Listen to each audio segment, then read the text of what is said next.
এখন দিদি আর মোদির মধ্যে আগামী নির্বাচনের আগে এই লড়াইটা নিজেরা তৈরি করছে। আমরা বরাবরই কথা বলেছি, যখন নির্বাচন আসবে তখন ধর্মের ভিত্তিতে ভোট ভাগ করার জন্য মোদি আর দিদির লড়াই শুরু হয়ে যাবে। তাই এই বিচারটা দিচ্ছে।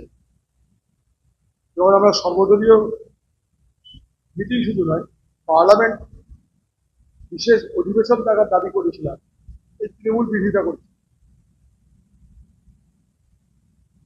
একবার বললো যে না, আমাদের কোনো সংসদ চলে না, তারপর থেকে ম্যানেজ করে চলাই ভালো, তার আরেকটা প্রভাবমতো পাঠিয়ে দিচ্ছে। এখানটাই উভয়ের লাভ। মোদি এলে দিদির লাভ, দিদি কিছু বললে মোদির লাভ। এই মিউচুয়াল গেম আমরা দেখতে দেখতে অভ্যস্ত হয়ে গেছি। আর দিদি দ্বিচারিতায় বিশ্বাস করে। এই বিজেপি পার্টির সঙ্গে নির্বাচনী জোট বেঁধে এই বাংলায় ক্ষমতায় আসতে চেয়েছে, সবাই জানে। কিন্তু নরেন্দ্র মোদী যখন গোধরা কাণ্ডের পর গুজরাটের মুখ্যমন্ত্রী হলেন, তখন বিজেপি সরকারের মন্ত্রীটাকে তার দিতে হয়নি, এবং মোদীজিকে তার মুখ্যমন্ত্রীর জন্য ফুল পাঠাতো তার কিছু মনে হয়। তখন মোদীজি ছিলেন দিদির আদর্শ। তখন মোদী ছিলেন এনডিএ জমানায়, যখন দিদি অটল বিহারী বাজপেয়ী সরকারে, তখন দিদির জীবনে মোদী ছিলেন রাজনৈতিক আদর্শ পুরুষ। আজকে একে অপরের স্বার্থে এই কথা কাটাকাটি, কে বললো কি, কে বললো কি চলবে। উল্টো দিকে কংগ্রেসের সঙ্গে লড়াইটা কিন্তু বারবার বলছি, আজও বলছি, সংঘাতটা কংগ্রেসের সঙ্গে আদর্শ করবে।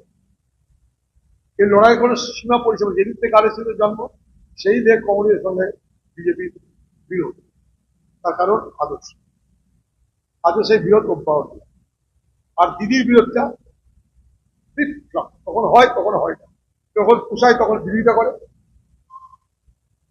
যখন পুষিয়ে যায় তখন আন্ডারস্ট্যান্ডিং করে, যখন নিজের ধান্দা দরকার তখন একটু লোক দেখানো বিরোধিতা করে।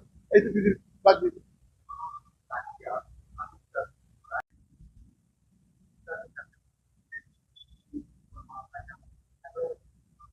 যেখানে পোষাবে সেখানে যাবে। কাশ্মীরে তো সরকার নাই ওদের। কাশ্মীরে এখন ফারুক আবদুল্লাহ, এই উমর আবদুল্লাহ সরকার। ফলে সেখানটা যখন ভোট হইলো তার আগে বারবার পেয়েছিল। এখন সেখানে ভোটও নেই, সেখানে সরকারও তার দখল করার কোনো গল্প নেই। ফলে কাশ্মীরে যাওয়ার পরে প্রয়োজন নেই। বিহার থেকে যেতে হবে, কারণ বিহারে ভোট আছে। গুজরাট, মহারাষ্ট্রে যেতে হবে, কারণ ওখানটায় স্থানীয় নির্বাচন আছে। এই তো ব্যাপার।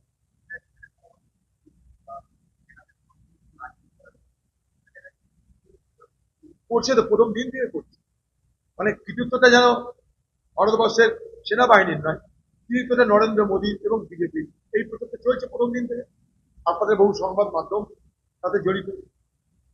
আপনাদের সাথে সংবাদ মাধ্যম বুঝিয়েছে যে নরেন্দ্র মোদী শুধুমাত্র একজন রাজনৈতিক নেতা নন, তিনি সামরিক বাহিনীর কর্তা।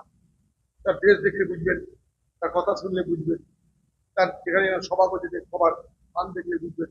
তিনি রাজনৈতিক নেতা নন, তিনি এখন ভারতবর্ষের সেনাবাহিনীর প্রধানের ভূমিকা পালন করছেন। অথচ এত বড় যারা ঘটনা ঘটল, সাফল্য এনে দিলেও সেই সেনাবাহিনীর লোকেদের তার মধ্যে দেখা যায়। তাদেরকে নিয়ে করুন রোড শো।